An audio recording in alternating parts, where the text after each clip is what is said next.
C'est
un jeu, mais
vous salue tous ce matin au nom de Jésus-Christ. Nous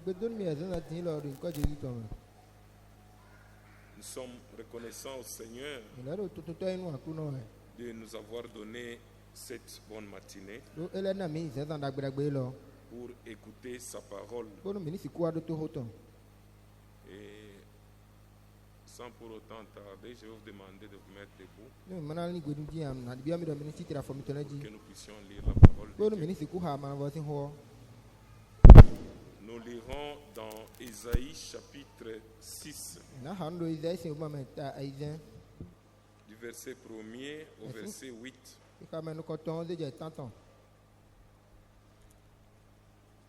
Prions d'abord. Seigneur notre Dieu, ce matin nous te disons sincèrement merci pour tout ce que tu fais pour nous. Tu nous as gardés toute la nuit et que ce matin tu as renouvelé ton souffle de vie à nous. Nous bénissons ton Saint-Nom pour cela. Merci pour l'opportunité que tu nous donnes encore d'être dans ta maison. Que la gloire et l'honneur te reviennent pour tous tes bienfaits. Merci Seigneur pour la guérison de notre frère. Et merci pour avoir visité la famille du frère Siméon. Éternel Dieu Tout-Puissant, tu es omnipotent et omniscient. Ce matin, souviens-toi aussi de notre frère Maurice, que nous recommandons à toi. Puisses-tu lui accorder la guérison. Toi le même qui a assisté le frère Bonaventure, assiste aussi notre frère Maurice. Nous le recommandons à toi. S'il y a d'autres seigneurs qui sont indisposés, bien-aimé Père, puisses-tu, ô Dieu, allonger ta main pour la guérison de tes enfants. Père, nous te prions ce matin, conduis toutes choses pour la gloire et l'honneur de ton nom, au nom de Jésus-Christ. Amen. Ésaïe chapitre 6, à partir du verset 1er. L'année de la mort du roi Osias, je vis le Seigneur assis sur un trône très élevé, et les pans de sa robe remplissaient le temple. Des séraphins se tenaient au-dessus de lui. Ils avaient chacun 6 ailes. Deux dont ils se servaient, deux dont ils se couvraient la tête et la face. Deux dont ils se couvraient le pied, et deux dont ils se servaient pour voler. Ils criaient l'un à l'autre et disaient: Saint, Saint, Saint est l'Éternel des armées. Toute la terre est pleine de sa gloire. Les portes furent ébranlées dans leur fondement par la voix qui retentissait. Et la maison s'est remplie de fumée. Alors je dis: malheur à moi, je suis perdu, car je suis un homme dont les lèvres sont impures. J'habite au milieu d'un peuple dont les lèvres sont impures. Et mes yeux ont vu le roi, l'Éternel des armées. Mais l'un des séraphins vola vers moi, tenant à la main une pierre ardente, et il avait prise sur l'autel avec des pincettes.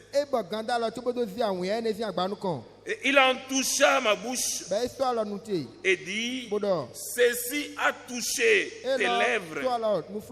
Ton iniquité est enlevée et ton péché est expié. J'entendis la voix du Seigneur disant: Qui enverrai-je et qui marchera pour nous? Je répondis, me voici, envoie-moi. Amen. Me voici, envoie-moi. Tout le monde doit être prêt. Que le Seigneur puisse l'envoyer. Que le Seigneur puisse l'utiliser. Amen. Le problème, c'est que tu te mets d'abord à la disposition. Prions tous ensemble pour ça. Prions encore une fois. Prions tous ensemble. Seigneur notre Dieu, nous venons à toi. Ô Père, te remercions, ô Dieu, pour l'occasion que tu nous donnes d'être encore dans ta maison. Nous avons entendu, ô Dieu, ton serviteur, Père, qui était prêt à toutes choses. Bien-aimé Père, je te prie que tu puisses ce matin nous utiliser. Notre Dieu et notre Père, nous nous attendons à toi. Père Céleste et Dieu Tout-Puissant, à la sortie de ta parole, que nous puissions, ô Dieu, réellement, ô Dieu, s'attendre seulement à toi. Mungu wa uokozi wetu. Baba, mnashukuru jina lako. Et je crois, Seigneur, fermement, ce matin, tu es au milieu de nous.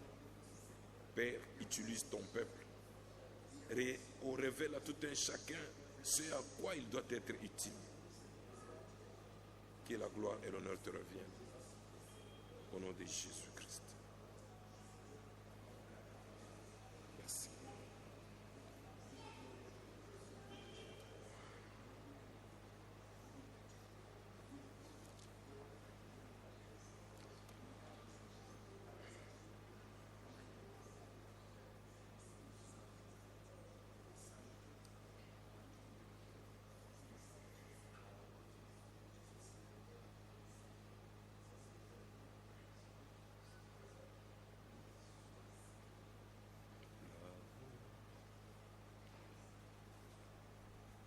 La voix du Seigneur m'appelle.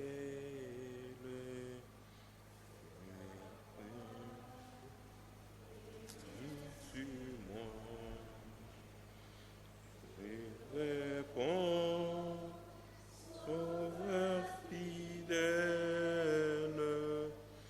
Et voici, je suis à toi.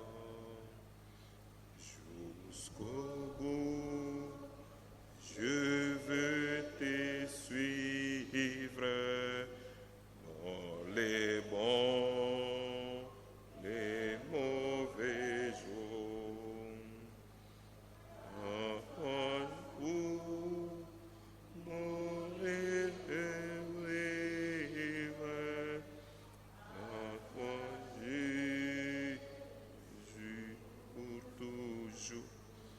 Oui, Père Céleste et Dieu Tout-Puissant, nous avons entendu cette voix qui nous appelle ce matin. Père, comme Ésaïe, nous disons, envoie-moi. Bien-aimé Père, nous venons ce matin, Seigneur, que tu puisses te révéler à tout un chacun, qu'il se réalise là où tu dois l'utiliser. Tu es Dieu, omnipotent et omniscient. La femme samaritaine, quand elle a entendu, elle a réalisé que tu étais le Messie. Elle s'est mise en action. Elle est allée témoigner. Et il y a des vies qui sont venues à toi. Tu as sauvé des âmes qui étaient perdues au travers de ce témoignage. Tu es ce même Dieu. Ce matin, Père, révèle à ton peuple par ta parole que nous allons entendre. Fortifie-nous, que nous puissions tenir cet évangile jusqu'au bout. Père, que nous ne puissions pas être de ceux qui qui abandonnent au milieu du trajet. Que nous puissions aller jusqu'au bout. Bien-aimé Père, si c'est pour chanter pour toi, que nous puissions aller jusqu'au bout. Bien-aimé Père, si c'est pour prêcher l'évangile, que nous puissions aller jusqu'au bout. Ce matin, dirige-nous, conduis-nous. Pour la gloire de ton nom, au nom de Jésus-Christ, nous avons prié.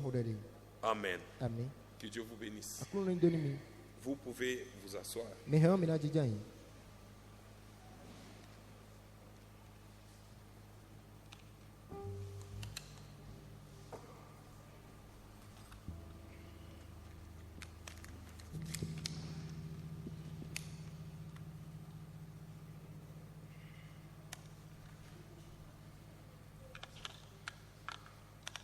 On va chanter encore ce cantique ici.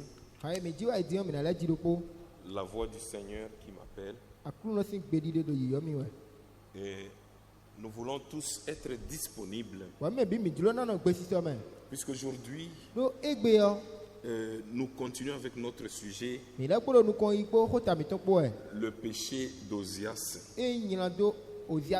Et vers la fin, nous verrons que Isaïe, quand il est entré dans le temple, quand le Seigneur lui a révélé ce qui s'était réellement passé, il a confessé son péché. Et quand il a confessé, le Seigneur l'a purifié et il était prêt à être utilisé. C'est pourquoi il dit: me voici, envoie-moi. Le Seigneur envoie quelqu'un qui est purifié, quelqu'un qui est sanctifié, puisque nous devons apporter sa parole, nous devons chanter pour lui. Il faut que tout ce que nous faisons se fasse avec révérence, avec respect, avec humilité. Amen. On va chanter ces cantiques. On chante juste un couplet et nous allons entrer dans la prédication. Je vais demander à l'église de se mettre debout. C'est un cantique très merveilleux. C'est une prière. C'est une adoration. Nous voulons que notre Dieu puisse nous utiliser. Nous voulons nous laisser utiliser par notre Dieu. Ma soeur, mon frère, le talent que tu as, mets ça à la disposition du Seigneur. Si c'est une belle voix que tu as, que ça puisse chanter pour Dieu. Dieu veut que tout ce dont nous avons, que nous puissions mettre à sa disposition. Mais comment le faire? C'est seulement lorsque nous sommes sanctifiés, nous sommes réellement purifiés, qu'il peut nous utiliser. Et nous dirions aussi comme Esaïe: mais voici, envoie-moi. Chantons.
Il faut réaliser cette petite voix-là qui te parle ce matin.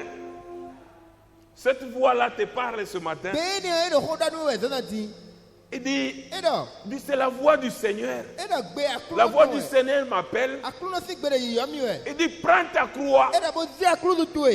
Le Seigneur t'appelle. Et en le suivant, prends ta croix. Prends tous tes chagrins. Prends tous tes problèmes. Prends toutes tes maladies. Et suis-le. Amen. Ne laisse pas les chagrins derrière. Amène ça au Seigneur. La voix du... On reprend encore.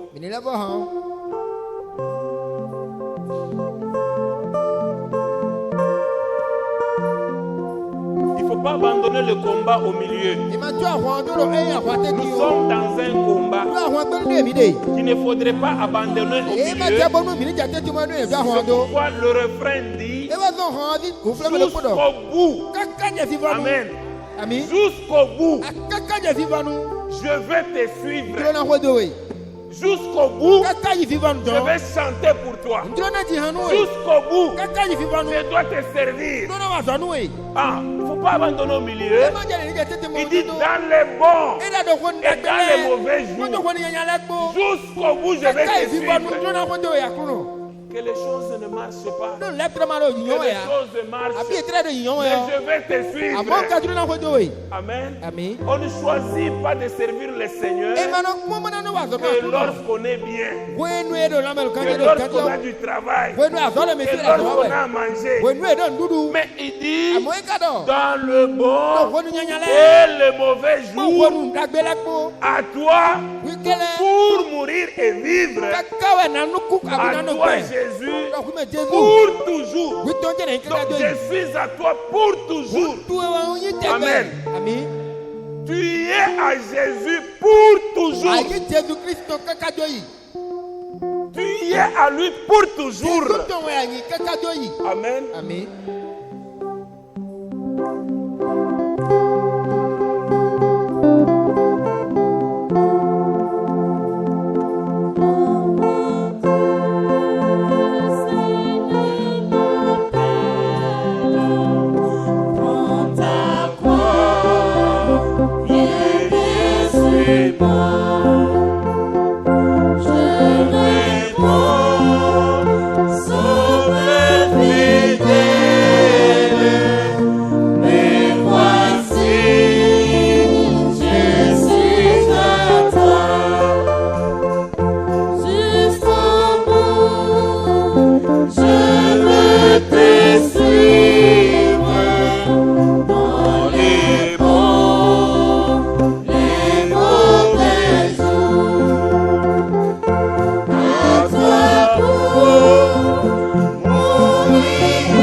Puisque nous devons comprendre et ce que nous chantons. Oui. Quand tu as choisi Jésus, tu n'as plus d'alternative. Tu dois rester à lui seul. Amen. Tu ne peux pas mélanger Jésus-Christ avec les traditions, avec les coutumes. Même si tu souffres comment? Souffre avec Jésus. Amen. C'est ça. Et le paragraphe suivant dit ceci. Mais le chemin du calvaire est étroit. Amen. C'est vraiment un chemin qui est étroit et périlleux. C'est un chemin solitaire. difficile et ténébreux. Pour vivre avec Jésus, c'est difficile. Pour qui? Pour les incroyants. Pour les incrédules, c'est difficile. Amen. Amen.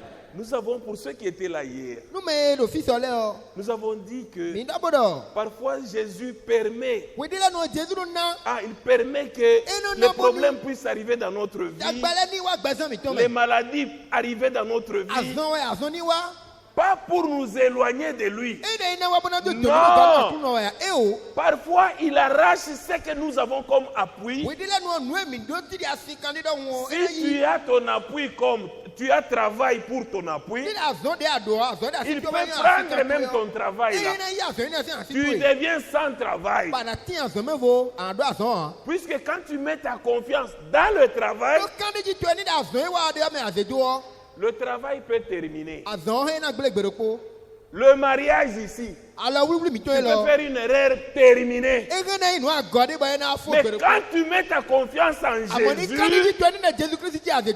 si le travail est terminé, mais toi tu dis Seigneur, c'est jusqu'au bout. Amen. C'est jusqu'au bout. Ne soyons pas comme des hypocrites. Non. Il dit que c'est un chemin qui est périlleux. Il dit il faut quitter ce qu'on aime. Il faut quitter ce qu'on aime. Puisque si toi tu aimes toujours la télévision, le mercredi nous venons ici pour la prière. Toi tu restes à la maison pour regarder la télévision. Pour que tu ne manques pas le programme de la télévision. Mon frère, ma soeur, voyez que ce que vous aimez, vous devez abandonner. Si c'est la télé que vous aimez, vous devez abandonner là pour être avec le Seigneur. Tout ce que vous aimez là. Ésaïe, c'est là où nous allons voir aujourd'hui. Vous pouvez vous asseoir. Nous sommes dans Ésaïe chapitre 6. À partir du verset 1er. L'année de la mort du roi Osias, j'ai vu le Seigneur assis sur un trône très élevé. Et les pans de sa robe remplissaient le temple. Mon frère, ma soeur, Ésaïe vient d'une expérience. Lui qui s'appuyait sur Osias, puisqu'il était tellement proche d'Osias, cet homme Osias, qui était un roi, qui a influencé la vie de l'homme de Dieu. Et Osias est devenu comme un modèle pour Ésaïe. Mon frère, ma soeur, Ésaïe était un prophète, né prophète. Il n'est pas devenu prophète à la suite, non. Il est né prophète. Quelqu'un qui est né prophète, être influencé par un roi. C'est-à-dire que ce roi avait réellement une bonne vie. Pour arriver à influencer un homme de Dieu, un prophète de Dieu, qui est né prophète. Maintenant, à la mort du roi Osias, à la mort du roi Osias, le roi Osias, sur qui Ésaïe s'était appuyé, il s'était appuyé sur le roi Osias. Et voyez comment le Seigneur a permis cet homme Osias ici. Nous avons dit que il avait aussi le temps de pouvoir arranger sa vie. Il pouvait aussi arranger cela, mais il n'a pas pu. Il a laissé sa place pour aller chercher à la place de quelqu'un d'autre. Mon frère, ma soeur, restez à votre place. Amen. Ah, restez à votre place. Si ta voix elle est rauque pour chanter, c'est ce que le Seigneur t'a donné. Utilise cette voix-là. Dans la maison de Dieu, nous avons besoin de tous ces talents. Si tu cherches à imiter quelqu'un d'autre, tu veux imiter comment elle chante ou il chante, tu vas t'embrouiller. On ne va plus comprendre de quoi tu chantes. Reste naturel. Amen. Il faut rester naturel. Que chacun reste à sa place. On ne peut pas avoir une femme qui appelle son mari comme s'il appelait l'enfant. Puisqu'elle est fâchée. Jean! Ah, je ne parle pas de toi, frère. Jean, viens ici. La femme est fâchée. Elle attend les explications de Jean qui est son mari. Mais la Bible dit le mari est le chef de la femme. C'est pourquoi il y a beaucoup de divorces aujourd'hui. C'est parce que les femmes ne veulent pas rester à leur place. C'est la vérité, nous devons vous le dire. La Bible dit, femme, Ephésiens chapitre 5, verset 22. La Bible dit, femme, que chacune soit soumise à son mari comme au Seigneur. C'est la Bible. Mais vous voulez disputer? Non, frère. D'ailleurs, c'est un païen. Mais un païen, c'est toi qui l'as épousé. C'est toi qui l'as épousé. Et tu sais que en te comportant bien, tu peux amener celui que tu appelles païen à Christ. C'est parce que tu n'es pas soumise qu'il s'éloigne davantage de Christ. Mon frère, ma soeur, nous devons être influencés par la parole de Dieu. Nous devons être influencés par la parole de Dieu. Tellement qu'il y a beaucoup de choses qu'elle se dit. La femme, on peut prendre même Pierre. Je suis tombé sur Pierre, mais je sais que c'est Ephésiens aussi. 1 Pierre chapitre 3, le premier verset. Femme, que chacune soit de même soumise à son mari. Amen. Amen. Sœur Juliette, si tu es là, il faut être soumise à ton mari. Quand tu veux entrer dans le mariage, nous devons te montrer les règles du mariage. Oui, effectivement, Dieu voulant, ce sera le premier mariage que nous allons bénir dans cette assemblée. Mais il faut savoir comment garder ce mariage. La femme doit être soumise à son mari en toutes choses. Si tu veux garder ce mariage-là, sois seulement soumise. C'est tout, c'est ça le secret. Les gens vont parler, non, il a pris les gris-gris. Il a pris les gris-gris. Non, elle est seulement soumise. Mais si toi tu vois le mari, tu es déjà fâché. Tu attends les explications. Ça ne va pas traîner. Pourquoi? La parole de Dieu. Femme, que chacune soit soumise à son mari, afin que si quelques-uns n'obéissent point à la parole, ils soient gagnés sans parole. Ils soient gagnés sans parole par la conduite de leurs femmes. Amen. Où est le micro? Par la conduite de leurs femmes.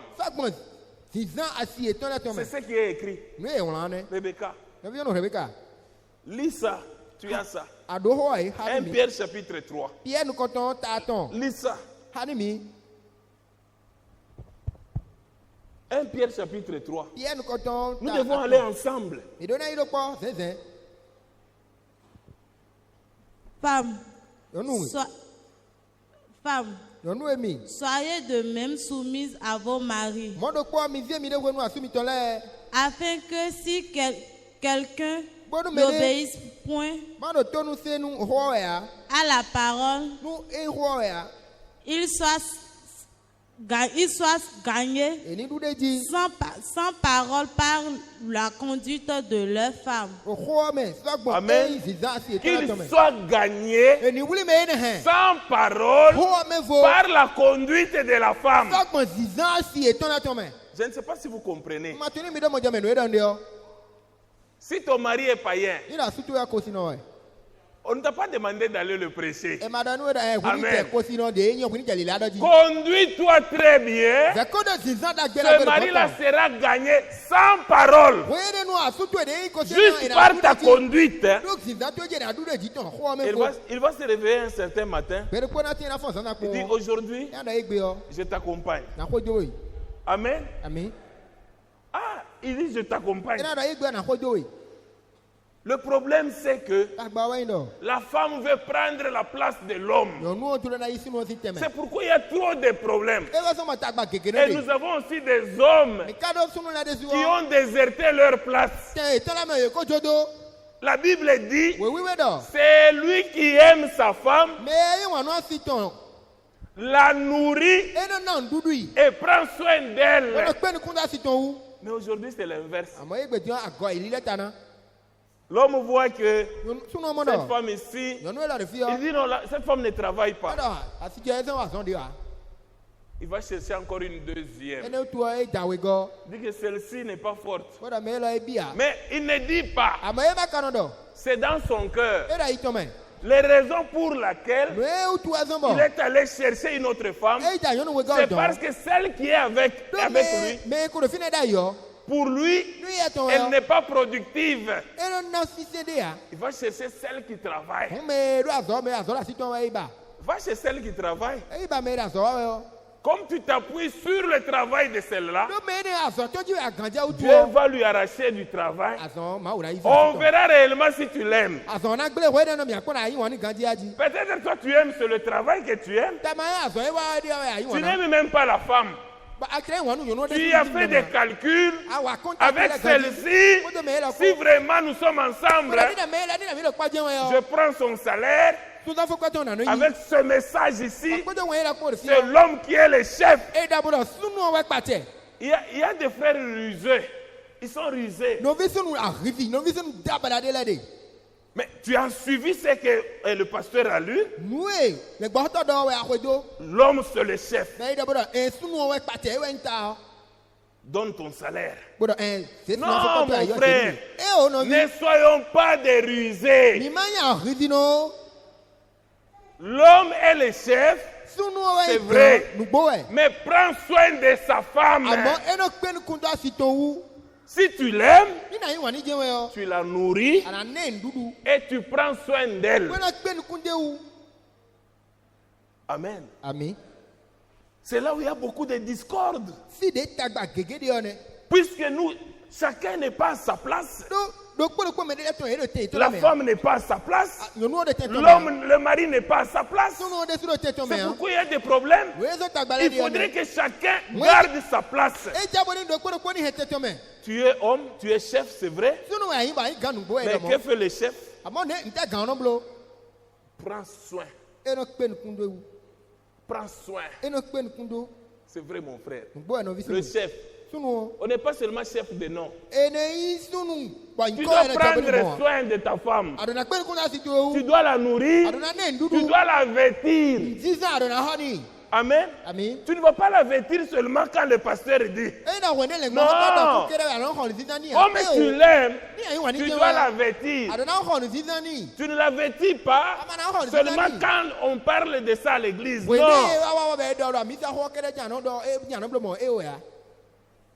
Que Dieu vous bénisse. Restez chacun à sa place. Restez ce que vous êtes. Soyez influencés par l'évangile. Pas autre chose. Ne soyons pas comme des acteurs de cinéma. Le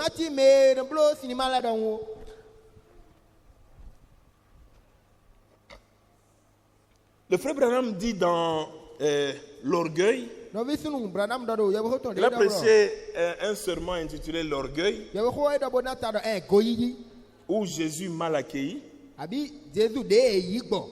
le 7 août 1955. Il dit ceci.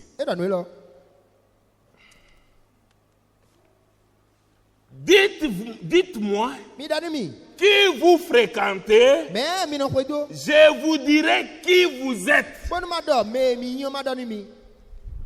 Dites-moi qui vous fréquentez, je vous dirai qui vous êtes.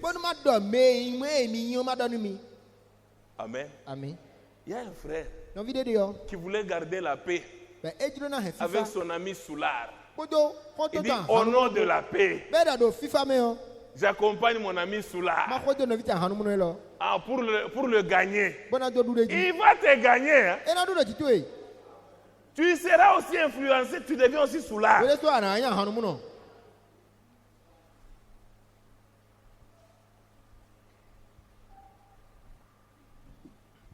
Dites-moi qui vous fréquentez, je vous dirai qui vous êtes. Les mauvaises compagnies corrompent les bonnes mœurs. Oui, c'est la vérité. C'est la vérité.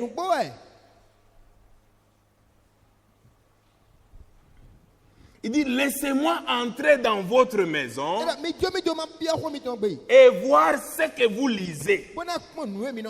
Laissez-moi entendre, voir le genre de musique que vous jouez. Laissez-moi voir quel genre de magazine,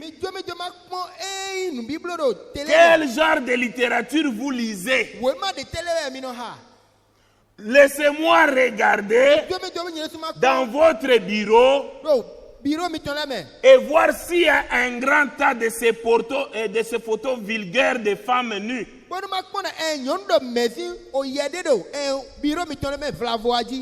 Et si vous dites que vous êtes un chrétien, je ne vous dirai rien, mais dans mon cœur, j'observerai le genre de fruits que vous portez. Voyez, donc, voyez, en effet, c'est cela votre nourriture. Amen.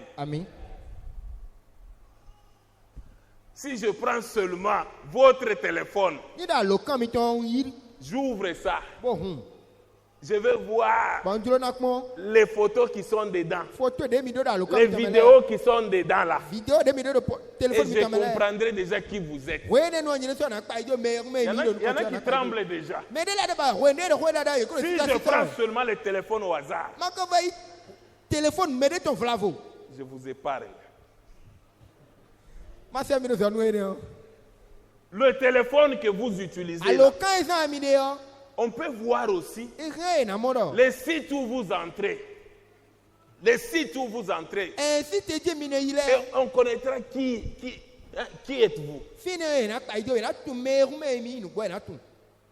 Mon frère, ma soeur. Vous allez voir quelqu'un. Il est dans différents sites, c'est bien. Soyez influencés par la parole de Dieu. Le téléphone, vous pouvez l'utiliser pour la gloire de Dieu. Ce téléphone-là, c'est bon. Mais si vous l'utilisez mal, ça va vous éloigner de Dieu au lieu de vous approcher.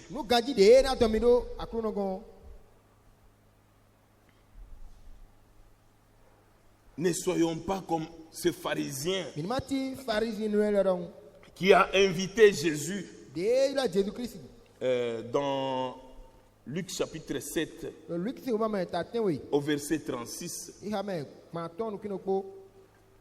Luc chapitre 7, au verset 36. Un pharisien pria Jésus de manger avec lui.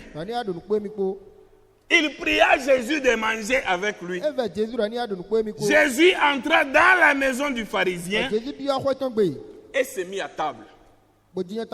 Et voici une femme pécheresse qui se trouvait dans la ville. Ayant su qu'il était à table dans la maison du pharisien, apporta un vase d'albâtre plein de parfum. Et s'éteint derrière, au pied de Jésus. Elle s'est mise au pied de Jésus. Elle s'est humiliée. Amen. Amen. Même dans la maison de Dieu, nous devons nous humilier. Un chrétien doit être humble. Plus Dieu vous élève, plus Dieu vous bénit, vous devez davantage être humble. Ne tombez pas dans l'orgueil. Ne pensez pas que vous devenez au top. Non. Si Dieu n'a pas épargné Ozias, pensez-vous qu'il va vous épargner? Puisque il est le même. Il n'a pas changé. Puis ce qui a manqué à Ozias, c'était de s'humilier. Amen. Amen. C'est ce qui manque à beaucoup de sœurs. Elles quittent le mariage par manque de s'humilier. Il faut avoir l'esprit d'humilité. Ma sœur, en t'humiliant, tu n'as rien perdu. Puisque le mari est le chef de la femme. Humilie-toi. C'est ce que la parole de Dieu recommande. Maintenant, toi, tu vas, tu te fais orgueilleuse. Il y a maintenant divorce. À cause de ton orgueil, il y a divorce. À cause de ta colère, tu quittes le mariage dans la colère. Tu ne veux pas écouter le mari. Tu ne veux pas. Puisque tu as des raisons. Quand tu vas expliquer, il n'y a personne qui peut se donner tort.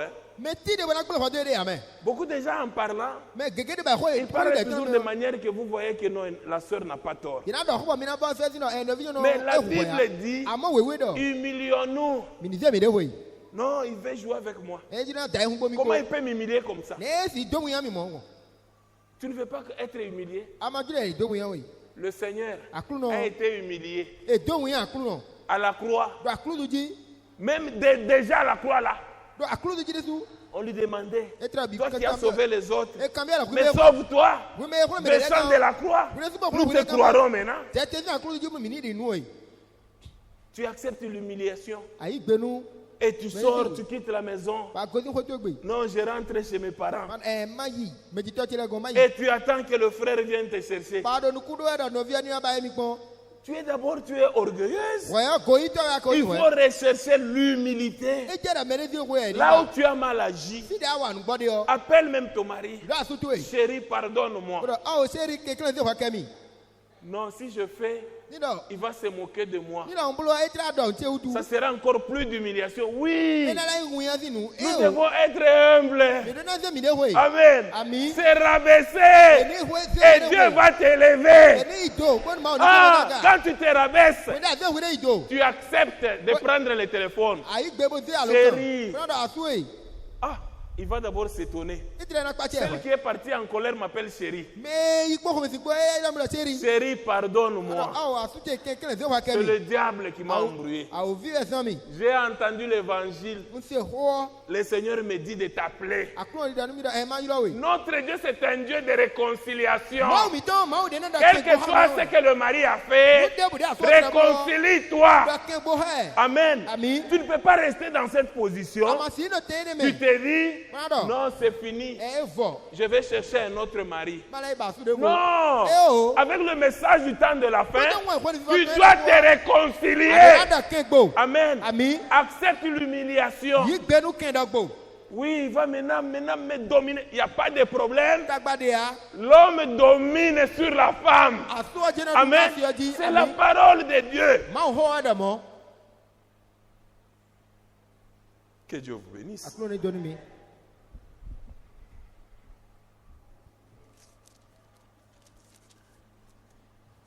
Mon frère, ma soeur. Donc nous devons chacun rester à sa place. Ma soeur, garde ta position de femme. Mon frère, garde aussi ta place. Dans l'église, chacun doit rester à sa place. Dans le foyer, chacun doit rester à sa place. Même si Dieu t'a béni, ce n'est pas toi le chef du foyer. Si tu es chez tes parents, c'est le papa qui est le chef du foyer. Ne soyons pas comme ce pharisien qui a invité Jésus pour l'humilier. Il l'invita dans sa maison, ne l'ayant rien servi, mais une femme est venue. Cette femme, quand elle est entrée, elle est arrivée au pied de Jésus.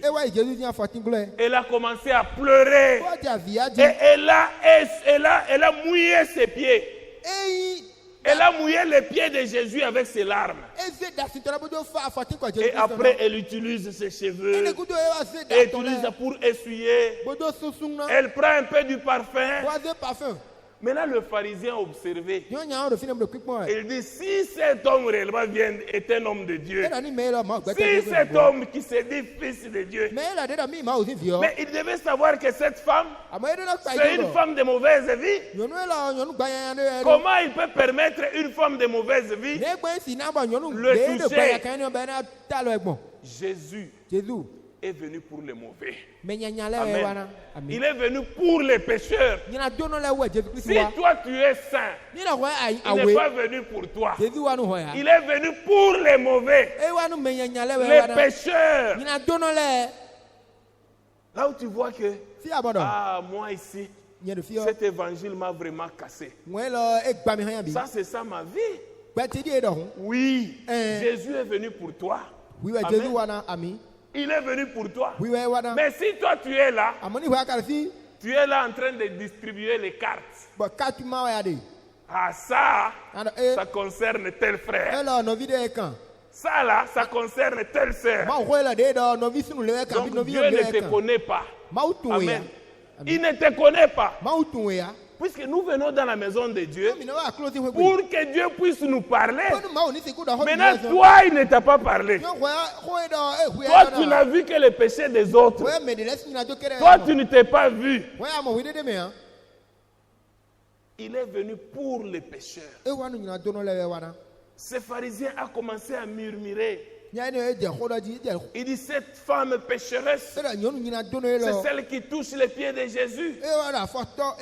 Si cet homme réellement était ce qu'il était, il allait savoir quel genre de vie était cette femme. Mon frère, ma soeur, ne soyons pas comme des pharisiens. Le frère Branham dit, un pharisien, quand il dit qu'un pharisien, il dit en grec ce mot pharisien signifie un acteur. Ah. Quelqu'un qui fait une mise en scène. Un acteur. Vous connaissez tous les acteurs. Quand vous regardez la télé là, quelqu'un peut être dans un film et se dire il est juge, mais alors qu'il ne l'est pas. C'est un acteur. Oh, il est pasteur dans le film. C'est un acteur. Donc, il est ce qu'il n'est pas. Je ne sais pas si vous comprenez. C'est ça l'acteur. Maintenant, aujourd'hui, il y a beaucoup d'acteurs même dans les églises. Beaucoup d'acteurs. Des gens qui ne sont pas à leur place. Si tu n'es pas à ta place, tu es un acteur. Il dit bien des fois, les gens essayent d'imiter les autres. Ils essayent d'imiter les autres. Ce sont des acteurs. Vous voyez quelqu'un, on a vu des gens aussi, pour prêcher, Dieu l'appelle au ministère. Il imite son pasteur. Tout ce que le pasteur fait, c'est ce que lui aussi fait. Non, c'est seulement un acteur. Il y a beaucoup d'acteurs même à la chair. Beaucoup d'acteurs. Restez ce que vous êtes. Il dit restez ce que vous êtes. Le frère Abraham dit, oh là là. Oh là là. Il dit, Dieu fait que je ne sois pas un acteur. Restez ce que vous êtes. Dieu vous bénira. Parfois, nous voyons même des ministres faire cela. Ils monteront à la chair. Ils grossiront leur grand voix. J'ai donc décroché mon diplôme en ceci. Non. Les enfants de Dieu n'ont pas besoin de savoir si vous avez étudié ou pas. Les enfants de Dieu veulent écouter la parole de Dieu. Les diplômes là, c'est pour vous, ce n'est pas pour eux. J'ai décroché mon diplôme. Il dit, on dirait que cela vous donnerait des frissons. Il dit, les gens appellent, il dit, j'ai pitié d'eux. Il dit, j'ai pitié d'eux. Il dit, mais un pharisien, je déteste ces mots. Je déteste ces mots. C'est un acteur. Certaines des sœurs font la même chose. Il dit certaines, pas toutes les sœurs. Certaines des sœurs. On a parlé des ministres. On dit même certaines des sœurs font la même chose. Elles ont beaucoup de mises en scène. Elles parlent de façon tranchante à leur mari. Il dit, ça, ce sont des mises en scène.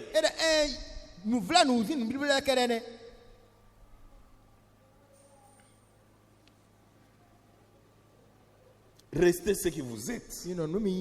C'est pourquoi cet homme Osias, quand il a réalisé, il a vu la mort d'Osias, Ésaïe est allé dans le temple. Ésaïe, quand il a réalisé la mort d'Osias,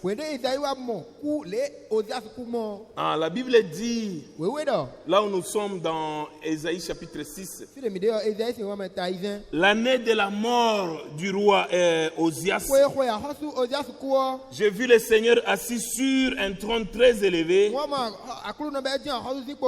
et les pans de sa robe remplissaient le temple. Mon frère, ma soeur, ici, Ésaïe, à la mort d'Osias, il est allé dans le temple. Il est allé dans le temple pour prier. Il est allé pour prier. Et quand il était là, il a levé les mains pour prier. Et Dieu lui a donné une vision. Il lui a donné une vision. Je vis le Seigneur assis sur un trône très élevé et les pans de sa robe remplissaient le temple. Des séraphins se tenaient au-dessus de lui. Ils avaient chacun 6 ailes. 2 dont ils se couvraient la face, 2 dont ils se couvraient les pieds, et 2 dont ils se servaient pour voler. Ils criaient l'un à l'autre et disaient: Saint, Saint, Saint est l'Éternel des armées. Amen.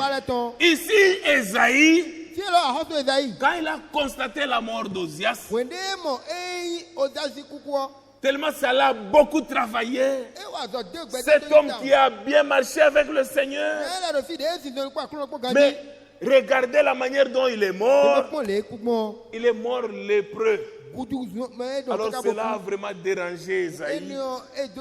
Et quand il était dans le temple en train de prier, Dieu lui accorda maintenant une vision. Esaïe réalisa que Dieu est saint. Oui, il était le roi des rois. Il était plus que même Ozias. Il dit: des séraphins se tenaient au-dessus de lui et qui avaient chacune 6 ailes. Au verset 3, ils criaient l'un à l'autre et disaient: Saint, Saint, Saint est l'Éternel des armées. Donc quand ces séraphins criaient Saint, Saint, Saint est l'Éternel des armées, Esaïe réalisa que oui, c'est vrai, Dieu, c'est un Dieu saint. Amen. C'est un Dieu saint. Mon frère, voyez que ces séraphins avaient chacun 6 ailes. Ils avaient chacun 6 ailes. 2 dont ils se couvraient la face. 2 dont ils se couvraient le pied. Il dit que se couvrir la face, c'est un signe de respect. Un signe de révérence. C'est un signe de révérence. Même dans la maison de Dieu, quand nous devons entrer, mon frère, ma soeur, nous devons entrer avec respect et révérence. Si tu te mets au premier banc, n'attends pas que tout le monde soit là, que tu commences à entrer dans l'église pour que tout le monde te regarde. Non. Nous entrons dans la maison de Dieu avec révérence et avec respect. Ce n'est pas une salle de boxe ici, ou une salle de cinéma, où les gens entrent, ils sortent. Non. On s'y met avec révérence et avec respect. Amen. C'est très important. J'ai toujours pris l'exemple de ce jeune homme ici. Voyez cet enfant ici. Voyez cet enfant. Vous le voyez. Il se met souvent là-bas. Quand il se met là, jusqu'à ce que le culte va finir. Est-ce que vous me suivez? Il se met, il est tranquille, en train de suivre la prédication. Mais c'est un enfant. Et quand on se met pour prier, on s'agenouille. Je regarde comme ça, il est à genoux. Amen. Mais il y a des grandes personnes ici, mais qui se comportent comme des enfants. Ils se comportent comme des enfants. Il entre, il se met, il sort, il rentre. Non. Dans la maison de Dieu, tu dois d'abord contrôler, tu dois vérifier si tu as tout. Je ne sais pas si c'est la Bible, si c'est le bic, si c'est pour aller à la toilette, tu vas d'abord à la toilette. Comme ça, quand tu viens, tu es tranquille. C'est très important. Le vase est bien là. Nous sommes indulgents, nous disons: ah, bon, le frère, bon, il est parti, il sort. Mais est-ce que Dieu aussi est indulgent à cela? Est-ce que Dieu aussi comprend?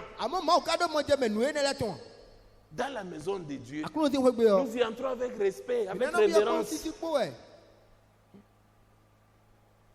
Maintenant, si vous êtes une grande personne, maintenant on vous donne un exemple d'un enfant. Puisque sachez que devant Dieu, nous tous ici, nous sommes ses enfants.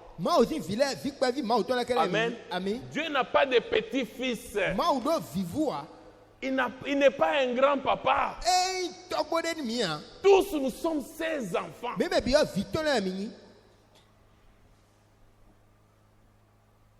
Que Dieu vous bénisse. Des séraphins se tenaient au-dessus de lui.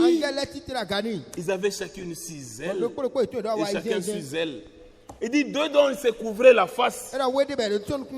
Ah, ils se couvraient la face. Signe de respect, de révérence. Parfois on dit, inclinons nos têtes, nous allons prier. Inclinons nos têtes. Et vous voyez quelqu'un, il est là.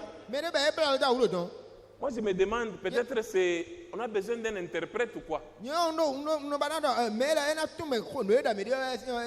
On a besoin d'un autre interprète? À part la langue qui passe? Si vous ne comprenez pas, il y a des interprètes au-dessus là. Vous pouvez même aller rester au balcon. On va vous trouver un interprète si vous n'entendez pas ce que nous disons. On dit prions. Vous voyez quelqu'un qui te regarde comme ça. Ça montre qu'on n'a même pas du respect envers Dieu et même à l'égard de sa parole. Quand on dit prions, nous prions tous ensemble. Vous voyez que prions. Quelqu'un là qui commence à se promener.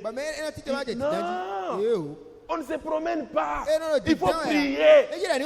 Esaïe s'agenouilla dans la maison de Dieu. Il s'agenouilla dans la maison de Dieu. Il ne se promenait pas.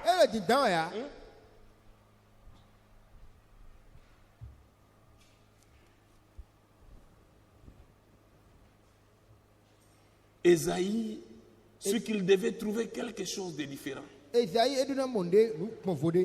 Alors que fit-il? Il alla au temple. Il leva les mains au ciel et cria à Dieu. Il eut une vision. Dans cette vision, mon frère, ma soeur, il vit Dieu. Non pas sur un trône ici-bas, mais à un endroit élevé, très élevé. Les pans de sa robe le suivaient et s'élevaient dans les cieux. Il vit des séraphins voler d'un coin à l'autre.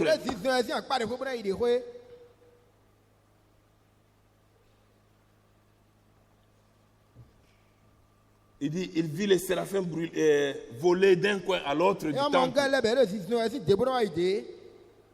Et le mot séraphin, il dit qu'il signifie brûleur qui se tient près de l'autel. Il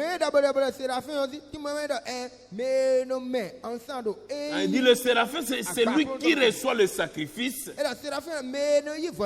Il reçoit le sacrifice, purifie l'adorateur et ensuite la présente à Dieu.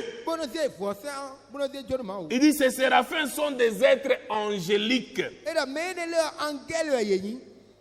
Ils se tiennent à l'autel, juste à côté de Dieu.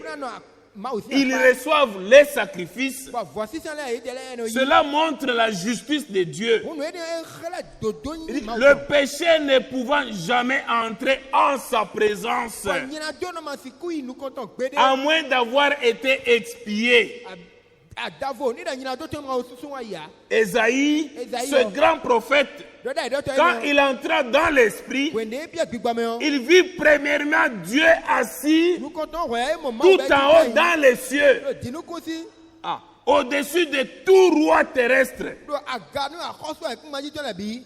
Il a dit, j'ai vu le roi, l'Éternel, assis sur un trône élevé, très élevé. Alors il vit le véritable roi. Il vit le roi qui était réellement véritable et que le pan de sa robe le suivait. Mon frère, remarquez que Ésaïe, lui qui s'était appuyé sur Osias, mais il l'a vu mourir sous le jugement de Dieu. Et vit ensuite. Et quand il est entré dans le temple, il priait là. Lui qui a vu comment Osias est mort. Puis c'était un jugement de Dieu. Et Osias ne voulait pas se repentir, ne voulait pas s'humilier. Il ne voulait pas le faire.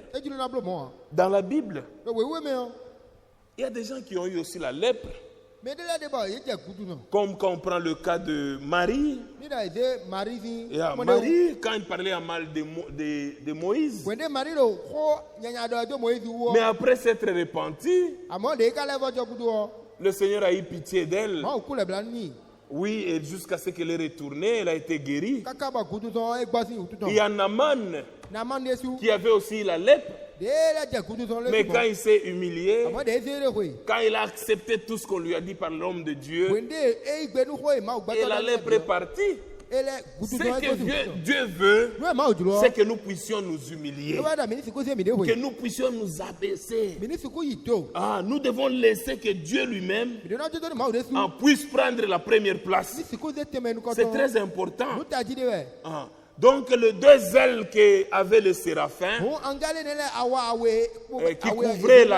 qui couvraient la face, représente la révérence, le respect. Dans la maison de Dieu, tout doit se faire avec respect, avec révérence. Nous devons considérer que ce sont les enfants de Dieu. Il dit, quand vous allez maintenant partout actuellement, il n'y a ni révérence ni respect pour tout ce qui touche à la sainteté.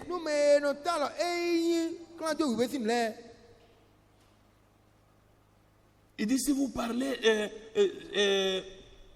si vous regardez partout, vous voyez que les gens, ils oublient même qu'ils sont dans la maison de Dieu. Donc les gens sont là, ils croient qu'ils sont en train de suivre un discours. Non, mon frère, ma soeur, nous devons entrer avec révérence, avec respect dans la maison de Dieu. Il dit, c'est pourquoi Esaïe pouvait dire, il dit, quand il a vu ces anges-là, ces séraphins, ils criaient l'un à l'autre et ils disaient, Saint, Saint, Saint est l'Éternel des armées. Toute la terre est pleine de sa gloire. Imaginez juste pour avoir dit Saint, Saint, les portes furent ébranlées. Donc vous voyez, les portes furent ébranlées dans leur fondement par la voix qui retentissait. Et la maison s'est remplie de fumée. C'est le verset 4 où nous sommes, dans Isaïe 6. Il dit, la maison s'est remplie de fumée. Au verset 5. Alors j'ai dit, oh malheur à moi, je suis perdu. Il dit, je suis perdu. Car je suis un homme dont les lèvres sont impures. J'habite au milieu d'un peuple dont les lèvres sont impures. Et mes yeux ont vu le roi, l'Éternel des armées. Il a compris que ses yeux ont vu l'Éternel des armées, le roi qui est au-dessus du roi. Mais quand il a réalisé cela, Ésaïe était inquiet. Ésaïe s'est dit, mais j'ai vu le roi des rois, le roi l'Éternel des armées. Mais l'un des séraphins vola vers moi, tenant à la main une pierre ardente qu'il avait prise sous l'autel avec des pincettes. Et il en toucha ma bouche et dit, ceci a touché tes lèvres. Ton iniquité est enlevée et ton péché est expié. Mais Ésaïe était prophète. Mais quand il a vu la vision, Amen. Quand il a vu la vision, il s'est dit, Dieu m'a révélé ces choses. Il s'est beaucoup humilié pour ça. Mais aujourd'hui, ceux qui reçoivent des visions, au lieu de s'humilier, de dire non Seigneur, je suis seulement un pécheur.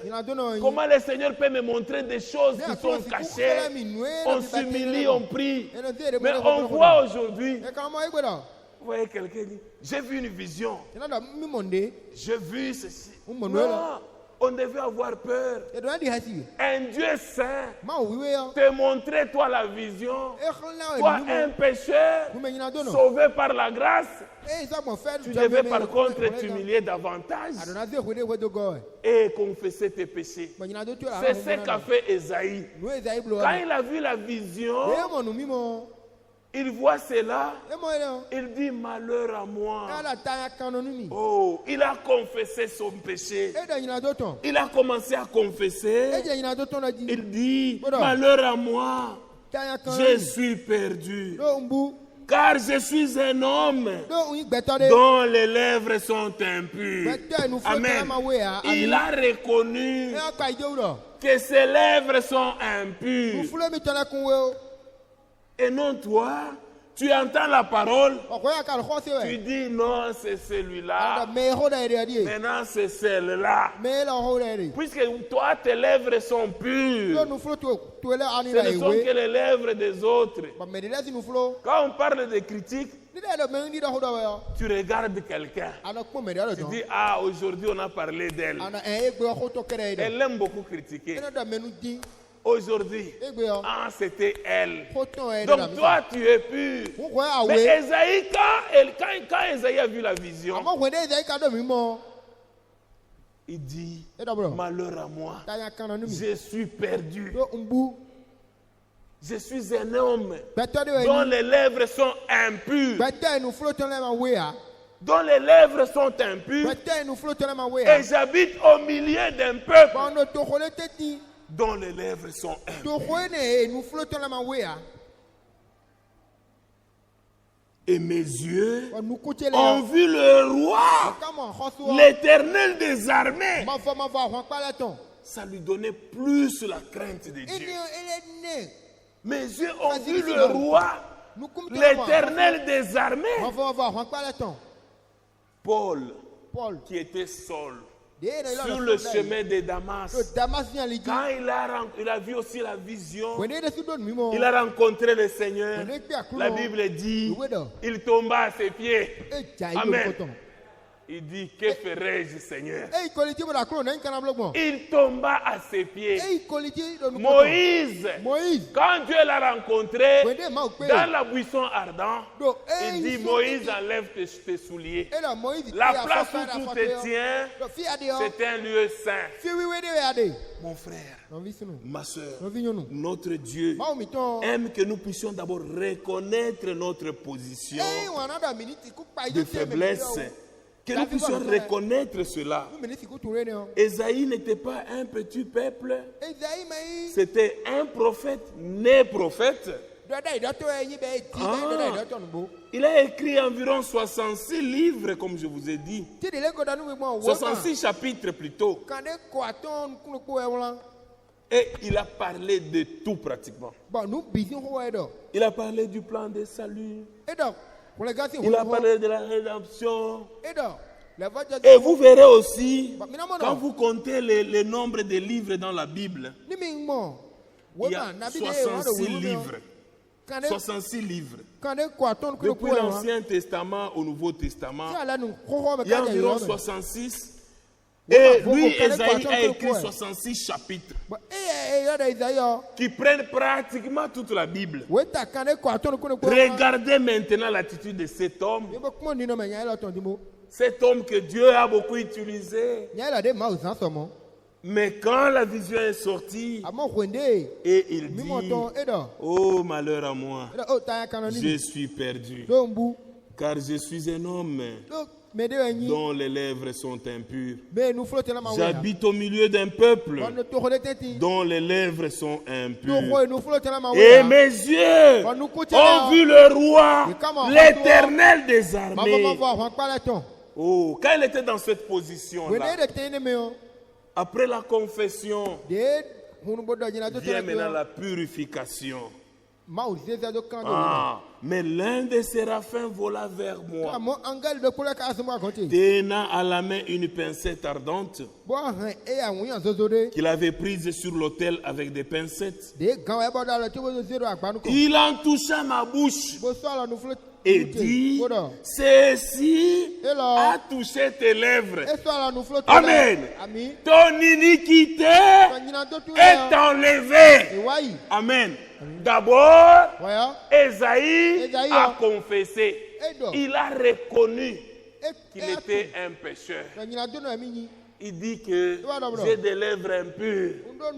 Dans cette disposition, c'est pourquoi dans cette disposition, Dieu a envoyé ce séraphin. Il dit qu'il vola vers moi, tenant à la main une pierre ardente qu'il avait prise sur l'autel avec des pincettes. Et il en toucha ma bouche et dit, ceci a touché tes lèvres, ton iniquité est enlevée et ton péché est expiré et expié. Donc quand il a été purifié, nous voyons dans la vision d'Ésaïe, il y a trois parties. Il y a eu d'abord la confession. Le prophète a confessé. Il a confessé son péché. Il a reconnu que vraiment il était un pécheur. Il dit que j'ai des lèvres qui sont impures. Et à cela le Seigneur a entendu. Et c'est pourquoi il a envoyé les séraphins qui volaient vers lui, tenant à la main une pierre ardente qu'il avait prise sur l'autel avec des pincettes et toucha ma bouche. Et quand la bouche a été touchée, il dit, ceci a touché tes lèvres, ton iniquité est enlevée, ton péché est expié. Amen. C'est la purification. Et après la purification, au verset 8, j'ai entendu la voix du Seigneur disant, Amen. C'est quand on vit dans la pureté, dans la purification, dans la sainteté, que l'on peut entendre le Seigneur. Il dit, il a entendu maintenant la voix du Seigneur qui disait, qui enverrai-je? Qui marchera pour nous? Je répondis, mais voici. Envoie-moi. Amen. Me voici. Envoie-moi. Pour chanter pour le Seigneur, nous devons être purs. Nous devons être purs. Ce sont les instruments de Dieu. Ça, ce sont les instruments de Dieu. Nous devons nous sanctifier avant de les utiliser. Mon frère, ma soeur, sans confesser le péché, je ne sais pas ce que tu faisais hier soir ou la nuit, tu viens directement au micro de Dieu. Il faut d'abord arranger ta vie. Il faut d'abord te purifier avant même de chanter pour lui. Afin de faire un service dans la maison de Dieu, nous devons d'abord nous arranger, être en ordre avec notre Dieu. Mon frère, ma soeur, ce matin, nous devons faire aussi de même, tel que Esaïe avait fait. c'est entrer dans la face de Dieu. Nous devons nous rabaisser. Nous devons nous rabaisser.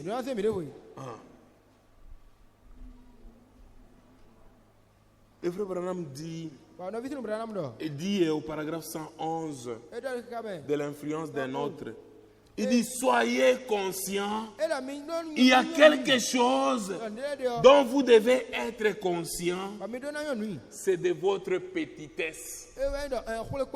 Si vous voulez arriver quelque part avec Dieu, faites-vous vraiment petit.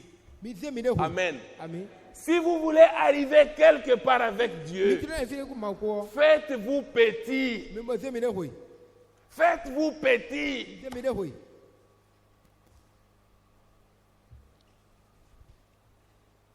Il dit, faites-vous petit. Ne vous faites pas grand comme Osias. Non, ne le faites pas. Dieu a béni Osias. Nous avons vu comment il était réellement béni. Mais quand il s'est senti sûr de lui-même, l'orgueil est entré. Mais ne tombons pas dans le péché d'Osias. Quand plus Dieu nous bénit, plus nous nous faisons petits. Amen. Nous nous faisons petits.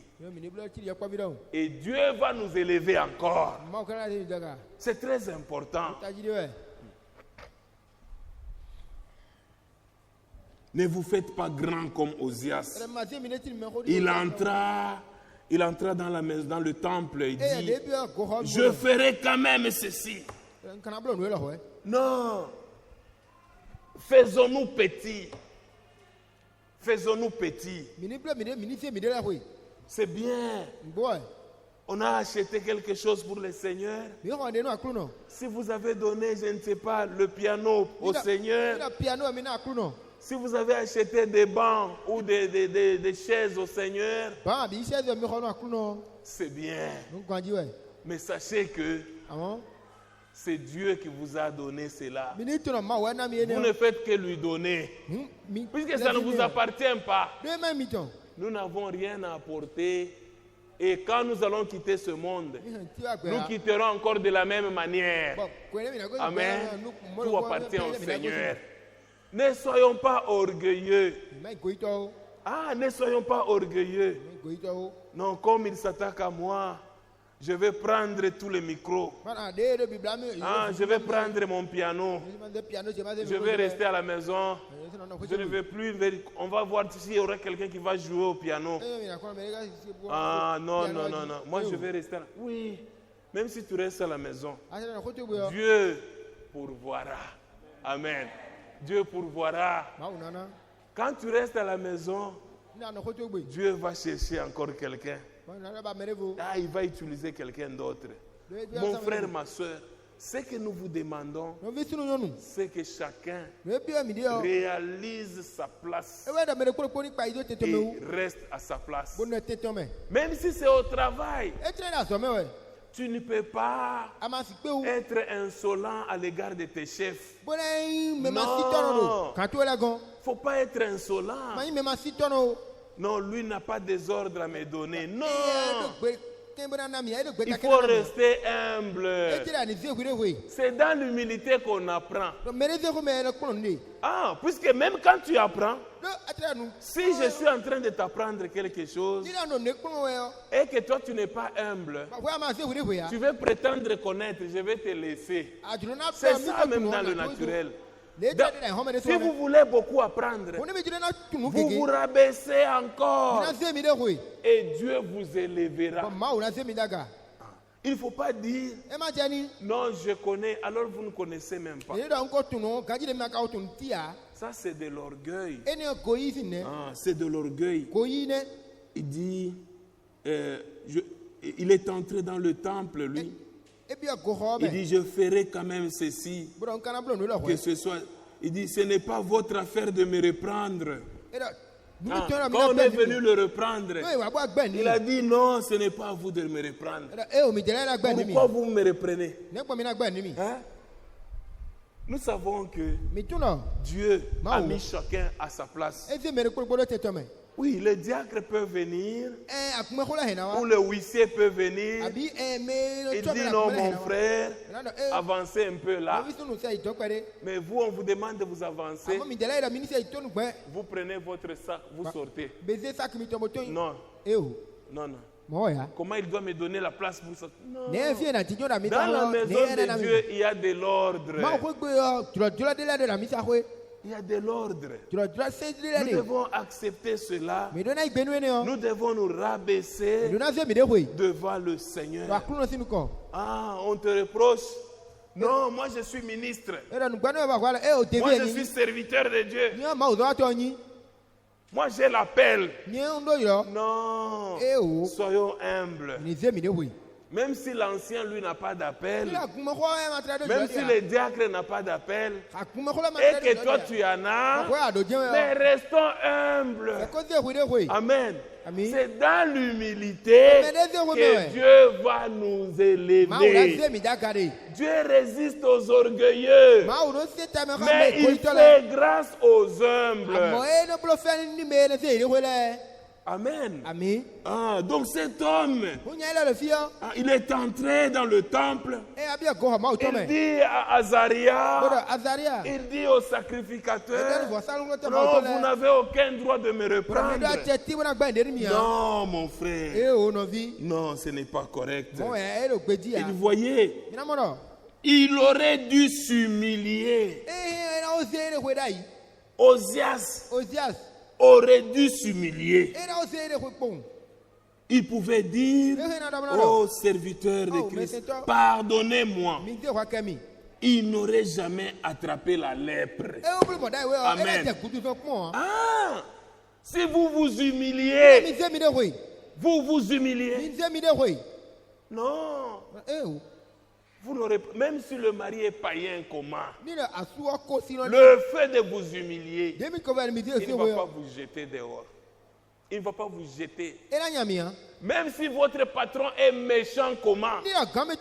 Si vous vous humiliez, il ne va pas vous jeter. Peut-être il était en train, je ne sais pas, de vous sanctionner. Mais pour vous avoir humilié, Dieu intervient aussi. Puisque la parole de Dieu dit, j'honore celui qui m'honore. Nous l'honorons par l'humilité. Quand nous nous humilions, nous honorons notre Dieu. Amen.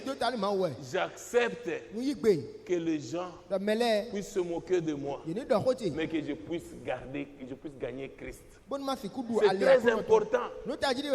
Vous pouvez voir, même quelqu'un à qui vous devez, si vous allez, ma soeur, mon frère, vraiment ça n'a pas marché.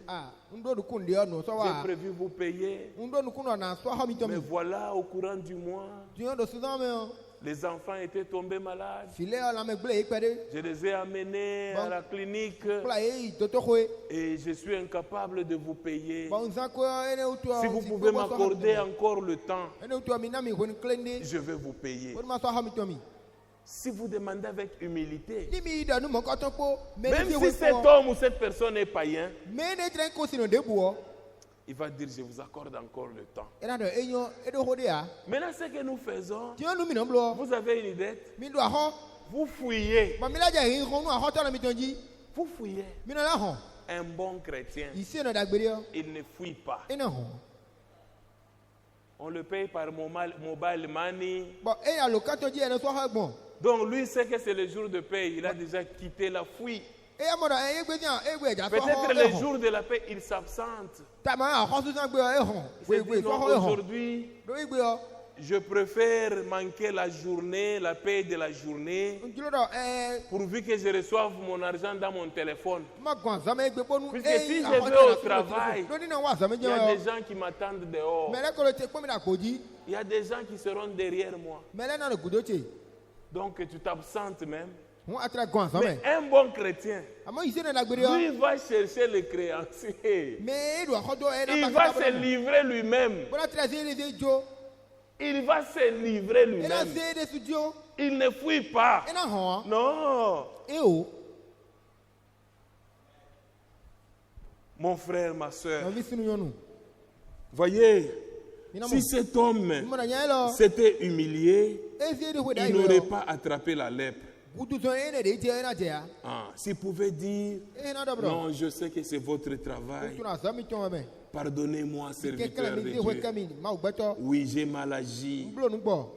Et je vous dis que les hommes de Dieu allaient prier même pour lui. Ils allaient demander la miséricorde. Ils pouvaient demander à Dieu. Mon frère, ma soeur, c'est pourquoi, même pour corriger les gens, nous devons toujours voir comment corriger. Puisqu'il y a des gens aussi avec l'esprit d'orgueil. Quand vous les corrigez, dans la colère, ils quittent l'église. On va lire ça. Au paragraphe 112. Le frère Branham dit, vous pouvez corriger les gens sur un point quelconque. Vous corrigez les gens sur un point quelconque. Vous prenez même la Bible ici. Mon frère, regarde ce que la parole de Dieu dit. Ma soeur, regarde ce que la parole de Dieu dit. Moi, si tu t'engages dans cette voie, je ne suis pas avec toi. Là, je ne peux pas t'accompagner dans cette voie. Puisque la Bible dit ceci. Il dit, vous pouvez corriger les gens sur un point quelconque ou leur parler de leurs mauvaises actions. Ils quitteront l'église. Les gens n'ont pas commencé à quitter l'église maintenant.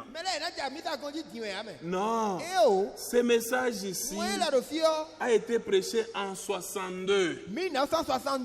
Déjà, le frère Branham constatait cela. Quand quelqu'un vous le corrigez avec la parole de Dieu et qu'il quitte l'église, nous comprenons. Ce sont les mêmes esprits qui ont tourmenté Paul dans l'église de Corinthe. C'est une église qui avait beaucoup de problèmes. Et quand nous voyons les gens se comporter ainsi, nous comprenons que les hommes meurent, mais les esprits demeurent.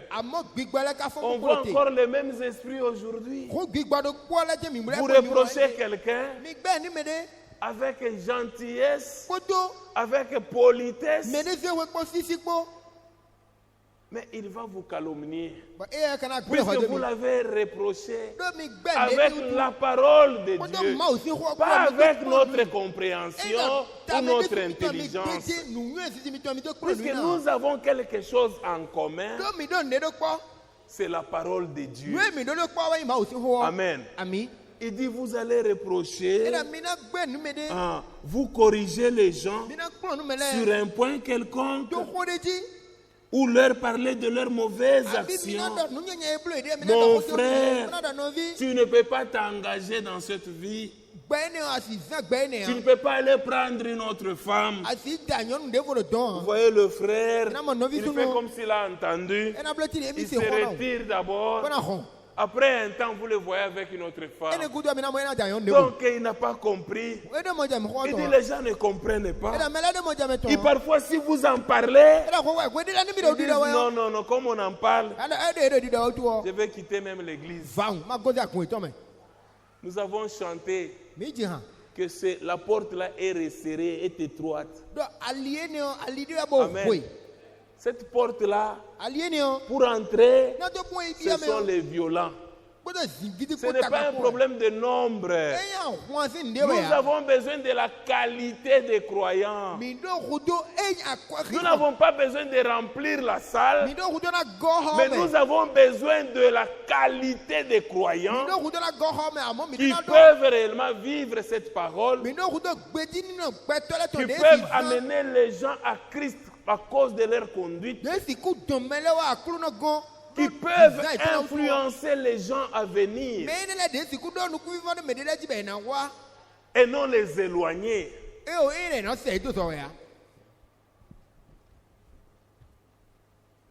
Ici, donc, il dit, il quitte l'église. Il dit, allez vers quelqu'un. Il dit, ils ne veulent pas. Si vous dites aux femmes qu'elles ne devraient pas avoir les cheveux courts, vous dites qu'elles ne devaient pas avoir les cheveux courts, elles disent, eh bien, j'irai dans un autre endroit où on peut le faire.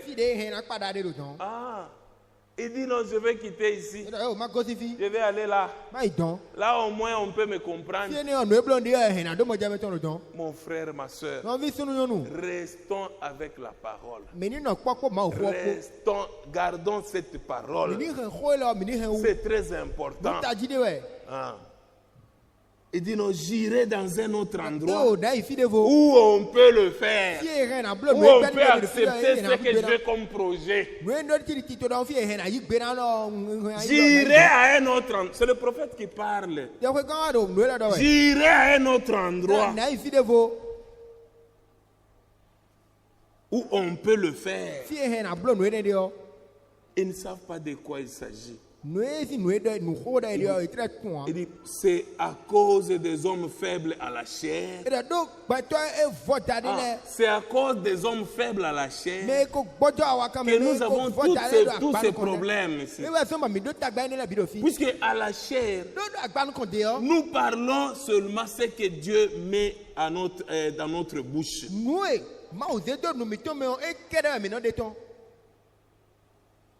Parfois, ça peut aussi nous condamner. Mais comme c'est la parole de Dieu, nous sommes obligés de la prêcher.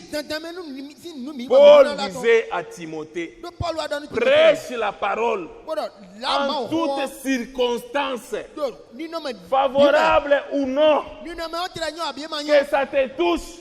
Prêche la parole. Que ça soit ta vie, prêche ça. Amen. Mais aujourd'hui, nous avons des hommes faibles à la chair. Faibles à la chair. Si je touche ces dossiers, ça va frustrer le frère ou la sœur. Il va quitter l'église.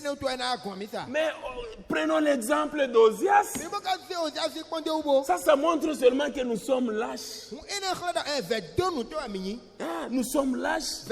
C'est à cause des hommes faibles à la chair. Paragraphe 114. À cause des hommes faibles à la chair, sous l'influence desquels ils se sont trouvés. Quand on voit des réactions pareilles, on comprend l'influence des hommes faibles à la chair, sous l'influence desquels elles étaient trouvées. Il dit que c'est à cause des hommes faibles à la chair, sous l'influence desquels ils se sont trouvés. C'est vrai, exactement. Des hommes faibles à la chair qui ne veulent pas dire la vérité. Ils établissent des compromis avec la parole. Non, nous ne ferons pas de compromis avec la parole. Si toi tu dis, non, comme on attaque à la polygamie, je quitte l'église. Oui, tu vas quitter, puisque nous allons continuer à parler de ça. Nous n'aimerions pas que Sébastien, aujourd'hui tu nous présentes Juliette, après demain tu nous dis, non, j'ai trouvé Chantal. Je voulais aussi Chantal. Non, nous n'allons pas t'accompagner. Nous ne croyons pas à la polygamie. Nous n'acceptons pas cela. Mais si quelqu'un au milieu de nous, si quelqu'un vient au Seigneur polygame, nous n'allons pas le refouler. Nous n'allons pas le refuser. C'est notre frère ou c'est notre soeur. Amen. Mais après avoir entendu cette parole, tu vas te lancer dans la polygamie. Donc tu n'as pas compris. Tu n'as pas compris. Mais nous n'allons pas nous taire. Nous allons continuer toujours à marteler cela. Nous ne manquerons pas de dire que la fille qui va au mariage, doit faire comme Marie. Marie. Ah. Donc, mon frère, ma soeur, c'est pourquoi ce matin, si tu es là, notre Dieu, il est un Dieu merveilleux. Il est un Dieu bon. Ah, il est bon. Il nous aime. Il dit ce que nous devons faire, c'est éviter de faire des compromis avec la parole.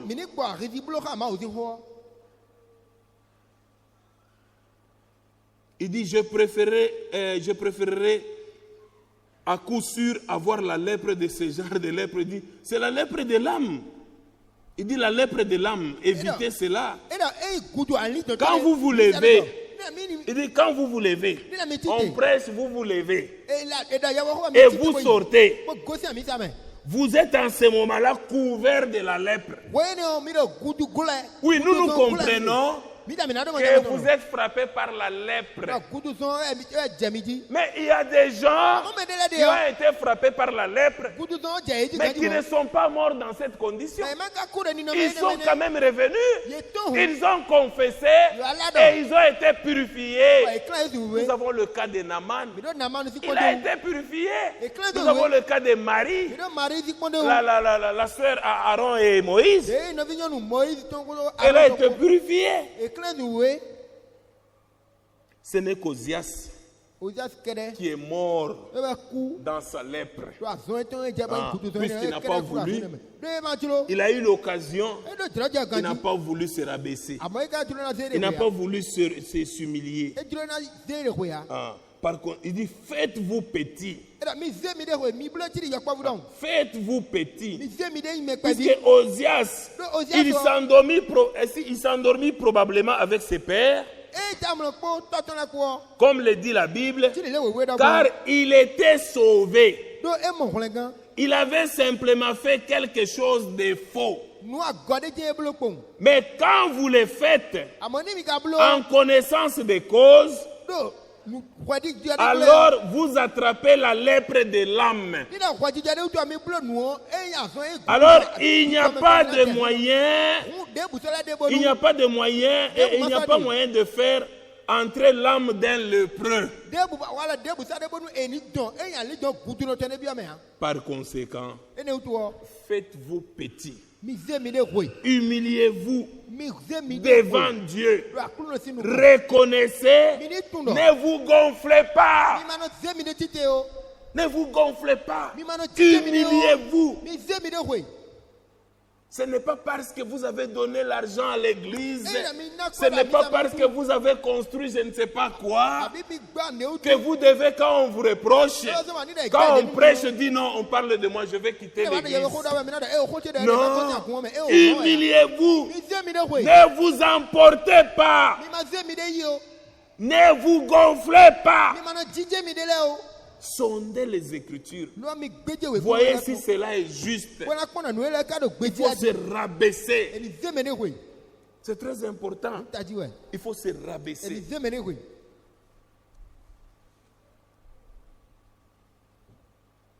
Souvenez-vous bien. Au paragraphe 123. Souvenez-vous bien. Un grand homme s'humilie pour monter. Il faut descendre toujours. Faites-vous petit et Dieu vous élèvera. Quiconque s'élève sera abaissé. Et quiconque s'abaisse sera élevé. C'est le principe de Dieu. Soyez toujours petit. De toutes les manières, Dieu est le seul grand parmi nous à être grand. C'est seulement Dieu. Il dit, vous ne pouvez pas dire, non, nous sommes une église sainte. Non. Non. Mon frère, nous devons être purs nous-mêmes, nous devons être saints. Nous devons rechercher la paix avec tous et la sanctification. Ça, c'est le devoir de tout croyant. Mon frère, ma soeur, voyez que cet homme Ésaïe, Quand sa bouche a été touchée, il a touché à ma bouche et dit, ceci a touché tes lèvres, ton iniquité est enlevée, ton péché est expié. Alors j'ai entendu la voix du Seigneur disant, qui enverrai-je? Qui marchera pour nous? Je répondis, mais voici, envoie-moi. Que le Seigneur vous bénisse. On va chanter ce cantique-là. La voix du Seigneur.